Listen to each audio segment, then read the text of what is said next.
تو جو دہشت گرد تنظیمیں ہیں اور جو پاکستان کے دشمن عناصر ہیں وہ اس کا فائدہ اٹھانا چاہیں گے. اس کے لیے یہ ہمارا فرض ہے کہ ان کو سیکیورٹی پرووائڈ کرنا. اور خدا نخواستہ اگر ضرورت پڑی کہ پاکستان آرمی کو آرٹیکل 245 کے تحت حکومت بلاتی ہے, حکومت کا حق ہے, تو فوج کو اگر ضرورت پڑی حالات کو قابو کرنے میں تو وہ ضرور حکومت کی مدد کرے گی. لانے میں آپ کے ادارے کا کوئی رول تھا, اس پہ ذرا تبصرہ کر دیجیے گا. اس پہ سیر حاصل بحث پھر کبھی ہو سکتی ہے.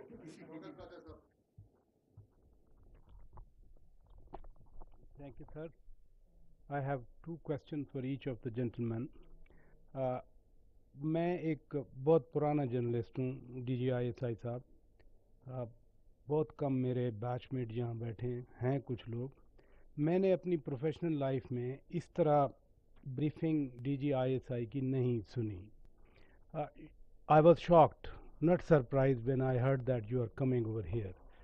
Should I be alarmed of your presence here? کچھ ایسے حالات ہیں جن کی وجہ سے آپ مجبور ہوئے کہ آپ آ کے اپنا پرسنل پرسپیکٹو بتائیں, حالانکہ گورنمنٹ آف پاکستان کے سارے ادارے ہیں, فل منسٹری آف انفارمیشن ہے, ISPR کا ڈائریکٹریٹ ہے. کیا عمران خان نے ڈریگ تو نہیں کیا آپ کو جب وہ کہتے ہیں کہ ایک شخص جب سے یہاں تعینات ہوا ہے اس کی وجہ سے یہ مسائل بنے ہوئے ہیں؟ DG ISPR صاحب, آپ سے میرا سوال یہ ہے, یہ ٹھیک ہے پاکستان ڈی اسٹیبلائز نہیں ہوتا اگر long march who, political activity who. Yesterday, Prime Minister was in Saudi Arabia. Then on 1st of November, he is traveling to China. Then he will travel to Egypt, what I heard. And then he is also supposed to visit France. جب ملک میں یہ ماحول ہوگا, لاکھوں نہیں میں ہزاروں کہہ دوں لوگ آ جائیں گے, who would listen to Pakistani leadership when back in the country there is apparent turmoil? Thank you, sir. I think بڑا اچھا یہ آپ کا سوال ہے, اور یس ان چیزوں سے افیکٹ ہوتا ہے, بالکل ہوتا ہے.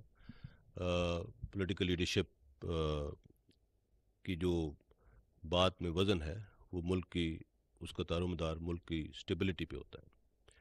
اینڈ آئی ایم شیور کہ لیکن اس کے ساتھ یہ بھی دیکھنے کی ضرورت ہے کہ تمام ملکوں میں, دنیا کے تمام ممالک میں اس طرح کے جمہوری اجتماع ہوتے ہیں, اور ان کے اندر مختلف باتیں بھی کی جاتی ہیں. ہر حکومت کو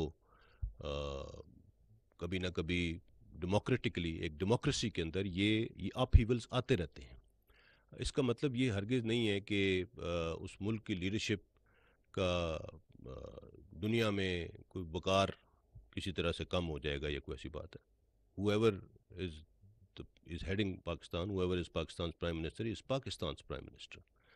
And Pakistan is 220 million people, a nuclear power, one of the largest countries in the world. And jaise maine kaha, it is a country of consequence. So it's a democracy, alhamdulillah, and this is continuing. So democracies mein is tarah ki cheezein hoti rehti hain. میں نہیں سمجھتا کہ اس کو بہت زیادہ اس سے کوئی پریشان ہونے کی ضرورت ہے. It happens in democracies. آپ کو دیکھ لیجئے UK میں کیا ہو رہا ہے, کتنے پرائم منسٹرز چینج ہو چکے ہیں, کیا ہوا ہے. بٹ کنٹریز نارمل, کوئی ایسی کسی نے آ کے اس کے اوپر کوئی شور نہیں مچایا. They also have their own way of working. So one should not be alarmed. And since آپ نے کہا ہے کہ آپ DGI کی پریزنس سے الارم ہوئے ہیں, تو میں DGI کو ریکویسٹ کروں گا کہ وہ اس پہ تھوڑا بات کر لیں.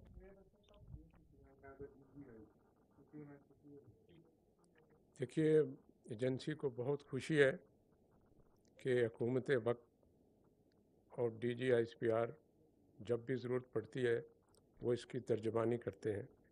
اس لیے آپ کو حیران اور پریشان ہونے کی ضرورت نہیں ہے مجھے دیکھ کے. ہم ان کی ترجمانی سے مطمئن اور خوش ہیں. لیکن میں نے یہ ضرورت محسوس کی کہ ایجنسی کے کچھ معاملات, کچھ معلومات, کچھ پوشیدہ اور پیچیدہ معاملات ہیں جو ہر بندے کو معلوم نہیں ہوتے. وہ اگر میری جگہ کوئی اور کہے گا تو وہ غالباً احسن اقدام نہیں ہے. اس کو کہنے کی ذمہ داری میں اٹھانا چاہتا ہوں. میں نہیں چاہتا ہوں کہ جو معلومات ان کے پاس نہیں ہیں وہ میں کسی اور کو بولوں کہ آپ میری طرف سے بول دیں. سو اس لیے میں خود آیا ہوں کہ اگر کہیں ضرورت پڑی تو میں آپ کو، جس طرح میں نے شروع میں کہا کہ جھوٹ کے جواب میں کسی نے تو سچ کی جو چپ ہے وہ ختم کر دی.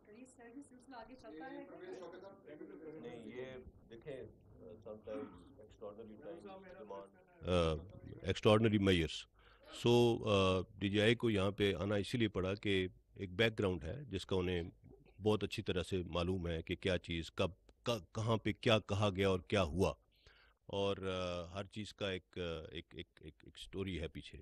سو جیسے انہوں نے کہا کہ there are so many things that he can't share, but آج کل کی جو سچویشن ہے اور جس طرح سے ادارے کو، فوج کو بھی اور دین آئی ایس آئی کو علیحدہ سے ایک سمیئر کیمپین چلائی جا رہی ہے، اس لیے یہ بہت ضروری سمجھا گیا کہ ایز این ایکسٹراڈنری میئر ایک مرتبہ ہم دونوں بیٹھ کے اس چیز کے اوپر آپ کے سوالات لیں، آپ سے بات کریں اور قوم کے سامنے یہ واضح کریں کہ سچ کیا ہے، جھوٹ کیا ہے، فیکٹ، فکشن، ان چیز کو علیحدہ کرنے کی ضرورت ہے. اور جس بیک گراؤنڈ کے ساتھ ڈی جی آئی ایس آئی کچھ چیزوں پہ بات کر سکتے ہیں، میرا نہیں خیال کہ میرے پاس اتنی انفارمیشن ہوتی ہے، اور آج اس وقت ضرورت تھی اس امر کی کہ ان کو یہاں پہ ہونا چاہیے. But this is not going to be a routine. This is what I have to share on this. جی دیکھیے، جو آپ نے بات کی، میں یہاں کیوں آیا اور دوبارہ آؤں گا یا نہیں، میں نے آپ کو شروع میں کہا کہ میں ذاتی وجوہات سے نہیں آیا.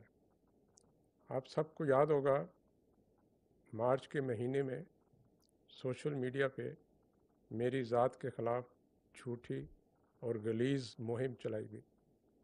مجھے ایجنسی سے بھی فون آیا جس میں انہوں نے بتایا کہ سر آپ کے خلاف یہ ٹویٹر پہ مہم چل رہی ہے، ہم کیا کریں. تو میں نے بولا کہ جب کسی ٹویٹ کے ری ٹویٹس 8,000 ملین سے بڑھ جائیں پھر مجھے بتائیے گا. اس سے پہلے آپ میری ذات کی فکر نہ کریں، جو آپ کو قوم نے، ملک نے فرائض دیے ہیں اس پہ توجہ دیں. سو میں آپ کی ذات کے لیے آنا ہوتا تو تب آ چکا تھا. آج اس لیے آیا ہوں کہ میرے ادارے کے شہید، میرے ادارے کے غازی، میرے ادارے کے آفیسر جوان جو 24 گھنٹے اس ملک کے لیے جان دینے کے لیے تیار ہیں، اپنے فرائض سر انجام دے رہے ہیں، ان پہ جھوٹی تہمات لگائی جا رہی ہیں. اس پہ خاموش رہنا میرے لیے اخلاقی طور پہ ناممکن تھا. میں اس لیے آیا. جنرل صاحب، میرا کوشچن ہے آپ سے. پرویز شوکت میرا نام ہے، جنگ اخبار سے تعلق ہے میرا. اس وقت ملک عدم استحکام کا شکار ہے، قوم بکھری ہوئی ہے اور معاشی حالات بھی درست نہیں ہیں. ایسے حالات سے دشمن ملک فائدہ اٹھاتے ہیں کہ اگر خدا نخواستہ کسی طرف سے کوئی خطرات ہوئے تو ہم کہاں کھڑے ہیں؟ اگر آپ ملٹری خطرات کی بات کر رہے ہیں، ملٹری، تو یہ فوج دن رات اسی کام پہ مامور ہے، اور انشاءاللہ پاکستان کو جو بھی خطرات ہیں ان سے نپٹنے کے لیے ہم ہر وقت تیار ہیں. So you don't need to worry about that. یہ ہمارا کام ہے اور ہم کر رہے ہیں. اور پورا ہمارے تمام انٹرنیشنل بارڈرز، ہمارے تمام پورا پاکستان کا چپا چپا الحمدللہ سیکیور ہے، اور کسی قسم کا بیرونی خطرہ ہمیں نہیں ہے اس وقت. اور جو بھی خطرات ہیں، جو بھی چیلنجز ہیں، ہمیں ان کا ادراک ہے اور ہمارے پاس ان کا جواب بھی ہے. So please don't worry about that. You are absolutely fine. دیکھیں، جو پاکستان کا دفاعی نظام ہے وہ مضبوط ہے کسی بھی بیرونی خطرے کے خلاف، جس کا سب سے بڑا ثبوت یہ ہے کہ کسی نے آپ پہ بیرونی طرف سے حملہ کرنے کی سوچا بھی نہیں. کوشش کرنا تو ضرور کی بات ہے. کچھ نادانی ہوئی 2019 میں، شرارت، اس کا آپ نے جواب بھی دیکھ لیا. اکثر لوگ کہتے ہیں کہ پاکستان کی فوج ہے، اس کے پاس ایٹمی ہتھیار ہیں، اس کا ڈیٹرنس ہے، اس کا کیا فائدہ ہے؟ اس کا فائدہ یہی ہے کہ آپ کا دشمن آپ پہ حملہ آور نہیں ہو رہا، نہ سوچ رہے. اس لیے میں نے آپ کو شروع میں بھی کہا، deterrence of Pakistan is working every day. It is working 24/7 but it's not making a noise. Thank you. Assalamu alaikum, both of you gentlemen. It has been quite an informative and revealing press briefing indeed. میرے 2-3 سوال ہیں آپ دونوں حضرات سے. سب سے پہلے تو جنرل صاحب آپ کے آنے سے لے کر اب تک پاکستان تحریک انصاف کچھ ناخوش نظر آئی. آپ نے رات کی تاریکیوں کی ملاقاتوں کی بات کی ہے اور رات کی تاریکیوں کی ملاقاتوں کے اندر کچھ معاملات اچھے اور اگلی صبح کو معاملات خراب ہوتے ہوئے دیکھے. اس کی کیا وجہ ہے کہ رات کی تاریکی کے اندر ملاقات ہوتی ہے تو بات ٹھیک ہوتی ہے؟ کیا کوئی ہرڈل ہے؟ کیا کوئی ایسی رکاوٹ ہے جو آپ دیکھ رہے ہیں کہ تعلقات بہتر نہیں ہو پا رہے؟ دوسرا، اس کے ساتھ ساتھ یہ جو ملاقاتیں چل رہی ہیں اس کے اندر ہم لوگوں نے ابھی کل ایک این او سی کے لیے ڈی سی اسلام آباد کو پاکستان تحریک انصاف نے اپنی نیکسٹ فرائیڈے کو جو آئیں گے اس کے لیے ایک این او سی مانگنے کے لیے لیٹر لکھا ہے. اس کے اندر اسپیسیفکلی سبجیکٹ میں لکھا گیا پیسفل پبلک گیدرنگ اینڈ سٹ ان. کیا آپ کے پاس اطلاعات ہیں کہ واقعی میں اور رات کی تاریکیوں میں بھی کیا اس بارے میں کوئی یقین دہانی کروائی گئی ہے کہ یہ جو سٹ ان ہے یہ پیسفل ہی ہوگا یا نہیں ہوگا؟ آپ کی اس پہ کوئی بات چیت ہوئی؟ جناب صاحب، ہم لوگ Arshad Sharif D G I S P R, ہم ارشد شریف کی وفات پہ بہت سارے سوالات سن رہے ہیں. حکومت کی سمت سے بھی ہمیں سوالات سننے کو مل رہے ہیں. جوابات بڑے کم ہیں، بہت کم تعداد میں ہیں. آپ نے جو سوالات اٹھائے ہیں بڑے پرٹیننٹ، بڑے امپورٹنٹ ہیں، لیکن ایسا لگتا ہے کہ ان سوالات کے پیچھے جوابات بھی کچھ حد تک آپ کو معلوم ہیں. آپ نے 4 نام لیے، خرم احمد، وقار احمد، سلمان اقبال جو کہ ایئر وائی کے سی ای او، اور عماد یوسف.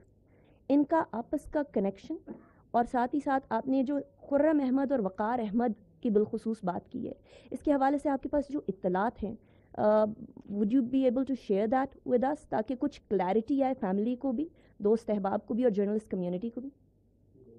جس طرح کہا کہ it is too early to say anything on that. Yes, we have information. لیکن اس وہ انفارمیشن ابھی اس فارم میں نہیں ہے کہ اس کو آپ سب کے سامنے رکھا جا سکے. دیر آر کنیکشن، سب کچھ ہے. اس کو تھرو پراپر مینس انکوائر کر کے، اسٹیبلش کر کے، فیکٹس کو اسٹیبلش کر کے، اور اس کے بعد سامنے لایا جائے گا.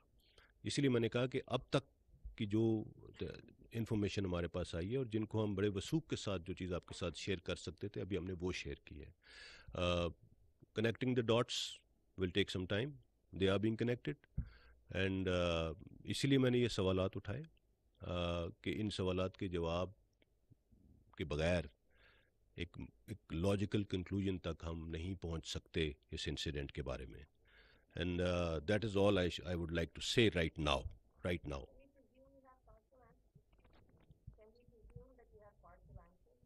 Yes, to an extent you can say that.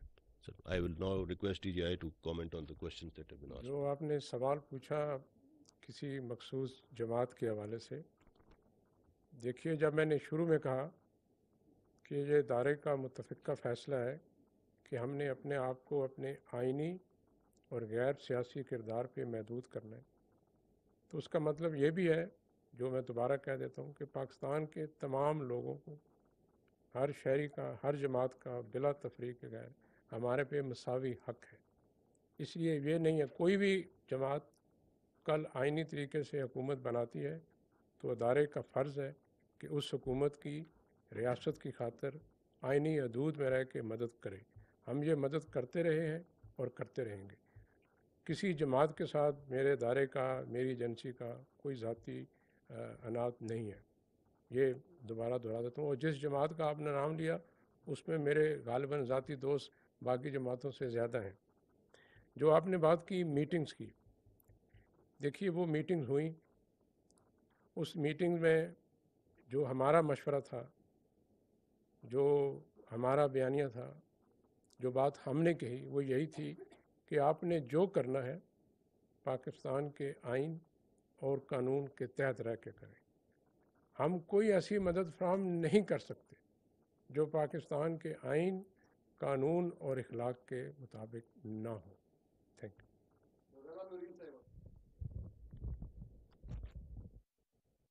السلام علیکم سر، غزالہ نورین، سنو ٹی وی سے.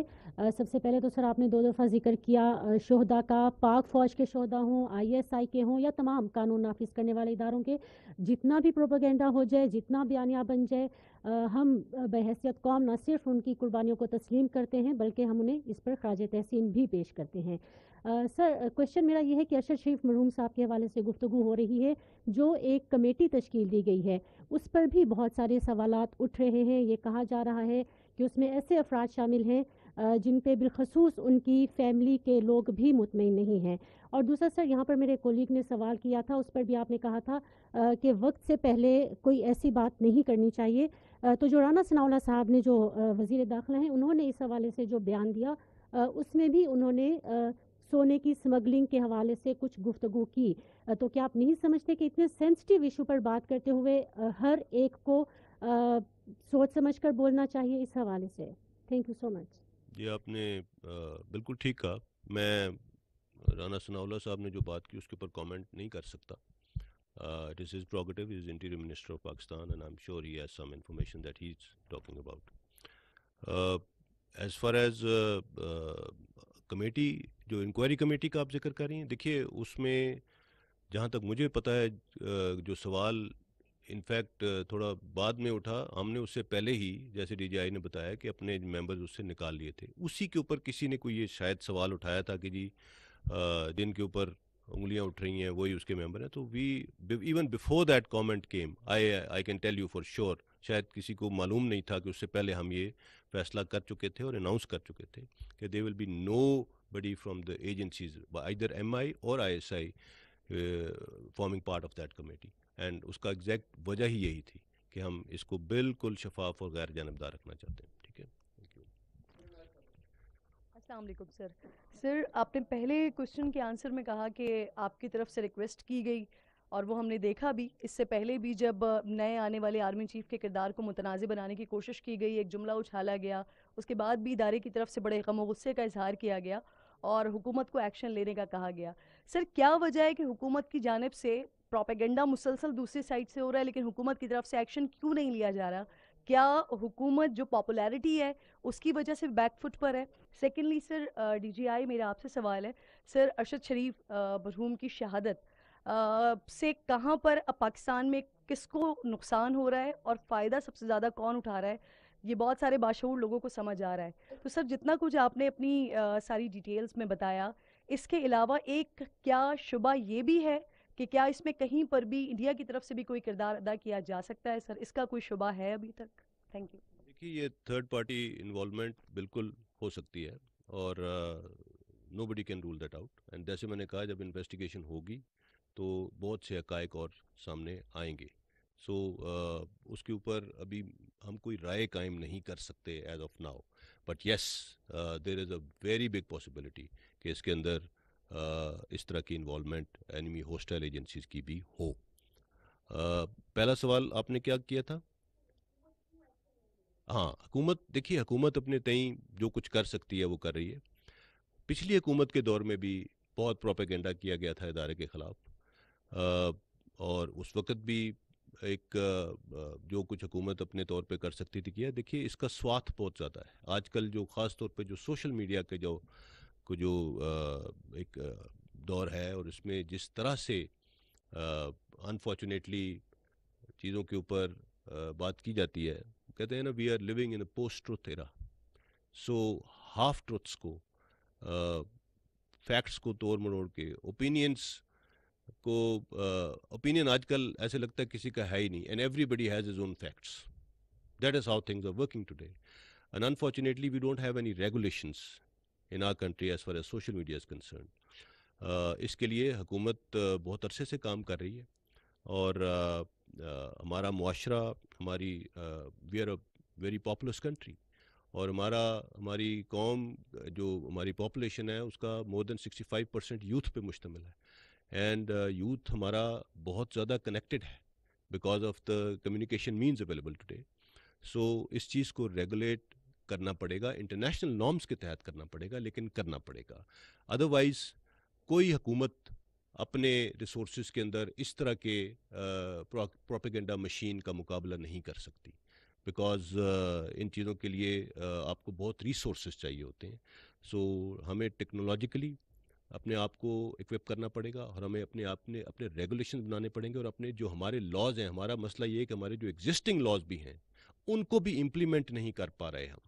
سو اس مد میں بہت کام کرنے کی ضرورت ہے. That is what I feel about it. Would you like to say anything? دیکھیے، جو شہید ارشد شریف صاحب کی تحقیقات ہو رہی ہیں، میں یہی درخواست کروں گا جب تک وہ تحقیقات کسی منطقی نتیجے پہ نہیں پہنچتے ہم اپنی رائے محفوظ رکھیں. جو آپ نے بات کی کہ حکومت کیوں نہیں اداروں کے خلاف جب غیر قانونی بات چیت کی جاتی ہے تو حکومت جواب کیوں نہیں دیتی؟ حکومت جواب دیتی ہے. آپ نے کچھ دن پہلے دیکھا کسی کانفرنس میں اداروں کے خلاف غلط نعرے بازی کی گئی اور غلط زبان استعمال کی گئی. اس کی مذمت وزیر اعظم پاکستان نے بھی کی، اس کی مذمت وزیر قانون نے بھی کی، اس کی مذمت جو ہمارے خارجہ کے وزیر ہیں انہوں نے بھی کی، اور جو پاکستان کے سابقہ صدر ہیں انہوں نے بھی کی. سو میں یہ کہنے کی پوزیشن میں نہیں ہوں کہ حکومت اس کا جواب نہیں دیتی. وہ جواب آپ کی مرضی اور منشا کے مطابق ہے یا نہیں، یہ ایک الگ سوال ہے، لیکن میں یہ نہیں کہوں گا کہ حکومت دانستہ خاموش ہے. Thank you.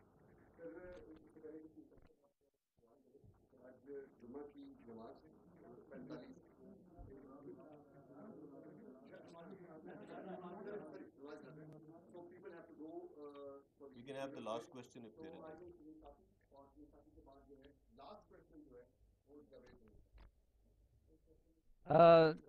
پہلا سوال تو D G I S P R صاحب آپ سے ہے کہ اس سے پہلے بھی درجنوں صحافی ٹرائبل ایریاز میں، سوات میں اور بلوچستان میں، کراچی میں وہ قتل کیے گئے. آج تک کسی ایک کے بھی قاتل نہیں پکڑے جا سکے. دوسرا، جو سب سے ہائی پاورڈ کمیشن بنا تھا وہ میرے خیال میں حامد میر کے کیس میں بنا تھا، لیکن آج تک ان کی فائنڈنگز وغیرہ سامنے نہیں آئی. تو اس لیے لوگ جب یہ کمیشن وغیرہ کا اب ارشد شریف شہید کے بارے میں سنتے ہیں تو لوگ اس پہ یقین نہیں کرتے. تو ایک تو میرا سوال یہ ہے کہ کیا آپ ہمارے ساتھ اس مطالبے میں اپنی آواز ملائیں گے کہ جو حامد میر یا اس سے پہلے اسد طور اور ابصار عالم وغیرہ کے واقعات ہوئے ہیں اور سلیم شہزاد کے، اس کے فائنڈنگ سامنے لائے جائیں. دوسرا، ان میں جو کمیشن ہے اس میں سی پی جے جیسے عالمی اداروں کو اور پی ایف یو جے جیسے اداروں کو اگر شامل کیا جائے اس کی کریڈیبلٹی کے لیے تو اس پہ آپ لوگوں کو تو کوئی اعتراض نہیں ہوگا. اور یہ جو پہلے میں نے آپ سے عرض چاہیں گے کہ ان کو شامل کیا میں جائے. ڈی جی صاحب ڈی جی ایس آئی سے بھی سوال کروں. ایک سر، آج کل ایک لیڈر ہمیں کہہ رہے ہیں کہ جی لفافی ہیں اور یہ صحافت والے لفافے لیتے ہیں. آپ کی ایجنسی کے پاس سارے رپورٹس ہوں گے، تو اگر میرے بارے میں، باقیوں کے بارے میں آپ ہمیں، یعنی میری طرف سے بالکل ریکویسٹ بھی ہے، اجازت بھی ہے کہ ہم میں سے کون کون لفافے لینے والے ہیں اور کون کون نہیں ہیں.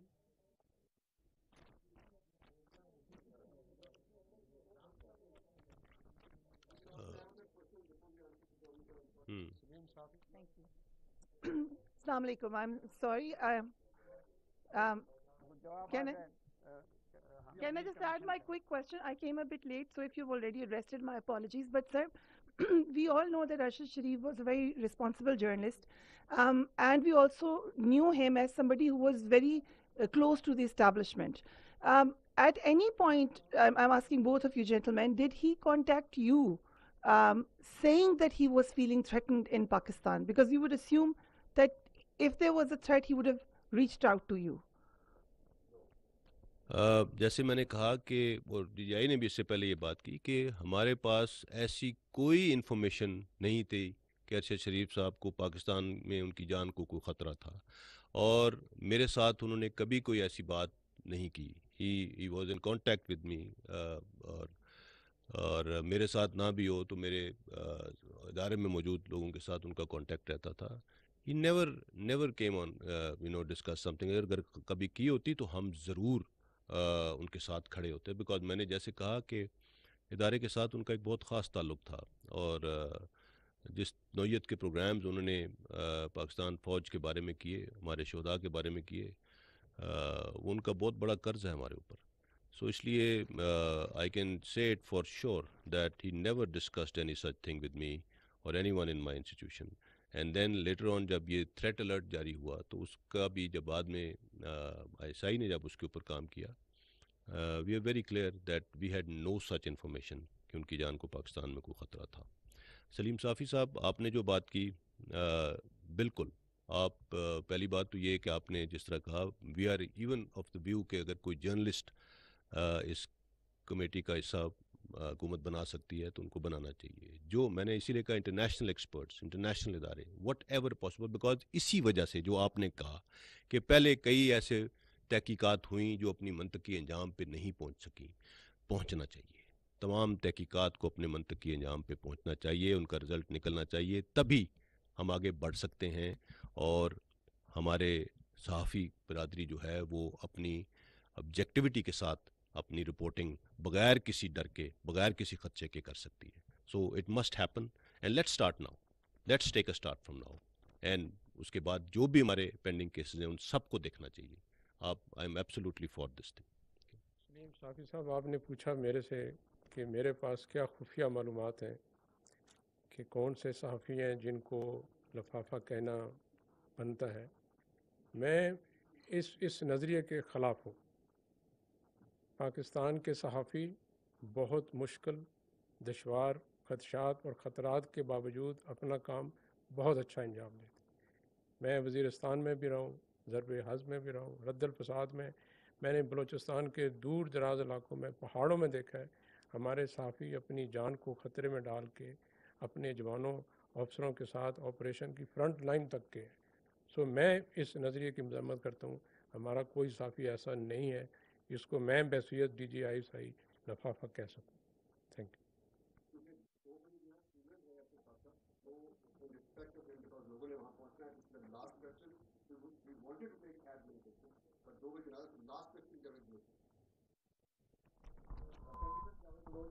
ٹیلی ویژن سے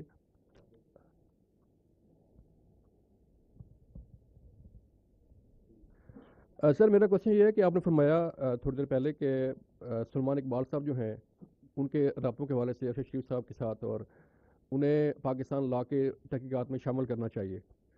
تو عمران خان صاحب بار بار یہ فرما رہے ہیں کہ انہیں پتہ تھا کہ کیا تھریٹ ہے، ان کی جان کو خطرہ ہے اور میں نے انہیں باہر بھجوایا. تو کیا آپ سمجھتے ہیں کہ انہیں بھی جو ہے وہ ان سے بھی تحقیقات ہونی چاہیے؟ نمبر 2 سر، پوچھنا یہ چاہ رہا ہوں کہ کمیشن بن گیا، تحقیقاتی کمیٹی بھی بن گئی، تو آپ کیا سمجھتے ہیں کہ یہ تحقیقات کب تک مکمل ہو جائیں گی؟ اور DGI صاحب نے فرمایا کہ ہم نے اپنے لوگ جو ہے اس سے ودرا کر لیے ہیں. تو سر کیا کمیشن کو جب ضرورت پڑے گی کسی سٹیج پہ ISI کی، تو ISI کیا انہیں مدد فراہم کرے گی اس سلسلے میں؟ ہم نے اپنے انڈیویجولز اس سے ودرا کیے، لیکن اگر کمیشن کو کسی بھی صورت میں ادارے کی ایکسپرٹیز کی ضرورت پڑی تو ہر ممکن اسسٹنس دی جائے گی. اس میں کوئی دو رائے نہیں ہو سکتی. آپ نے جو پہلا سوال کیا اس کے بارے میں پہلے ہی جواب دے چکا ہوں کہ انکوائری کمیشن نے یہ فیصلہ کرنا ہے کہ کس نے اس بارے میں کیا کیا بات کی ہے، اور ان سے اگر وہ ان کو شامل تفتیش کرنا چاہتے ہیں تو کریں. میں نے سلمان اقبال صاحب کا ذکر خاص طور پہ اس لیے کیا کہ جتنے سوالات ہم نے اٹھائے ہیں ان میں کہیں نہ کہیں ان کا کنیکشن ضرور ہے. So it is very important that he is brought back to the country and he is part of the investigation. So میرا آپ سوال کرنا چاہ رہی ہیں؟ جی this should be the last question.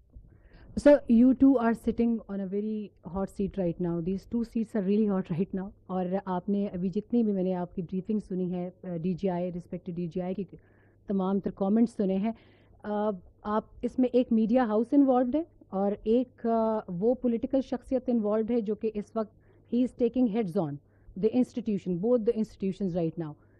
آج کی یہ پریس کانفرنس آپ دونوں کا آنا it's very extraordinary. And when you leave this room, and when we are going to leave this room, there will be another chaos. We are expecting another chaos on the social media. تو ابھی کیا آپ نے اس کے ریپریکاشنز آپ کے ذہن میں کیا آ رہے ہیں؟ کیونکہ سوشل میڈیا پہ I'm sure کہ ابھی آپ دونوں کے حوالے سے اس کے اوپر بات چیت ہو رہی ہوگی اور ایک میڈیا کارڈ بھی ہوگا. I hope you understand that کہ ایک میڈیا ہاؤس ابھی سے یہ کہے گا کہ ہمیں آج نشانہ بنایا گیا ہے، تو اس کے ریپریکاشنز کو ہینڈل کرنے کے لیے D G I S P R آپ ویری ریسپیکٹولی آپ سے میرا یہ ہے کہ آپ کے ذہن میں اب کیا ہے آگے کا لائحہ عمل، کیونکہ سلمان اقبال صاحب کا نام لیا گیا ہے، وہ باہر ہیں ابھی ملک میں نہیں ہیں، اور ان کی جو چیٹ کے ہم نے اسکرین شاٹس دیکھے اٹ شوز کہ he was directly involved with everything. Respected D G I, آپ کا آج یہاں آنا از obviously it was discussed by many and it was indeed a very informative session with you۔ آپ کیا سمجھتے ہیں، آپ کو بائی نیم پچھلے سال سے اب تک بہت نشانہ بنایا گیا ہے، تو ڈو یو تھنک کہ آج کی اس پریس کانفرنس سے آپ سیٹسفائی کر پائے ہیں؟ Because the youth is looking at you, جن کے آپ نے ذہن سازی کی بھی بات کی ہے، تو what do you think you are able to cope up with that impression as well? Thank you so much.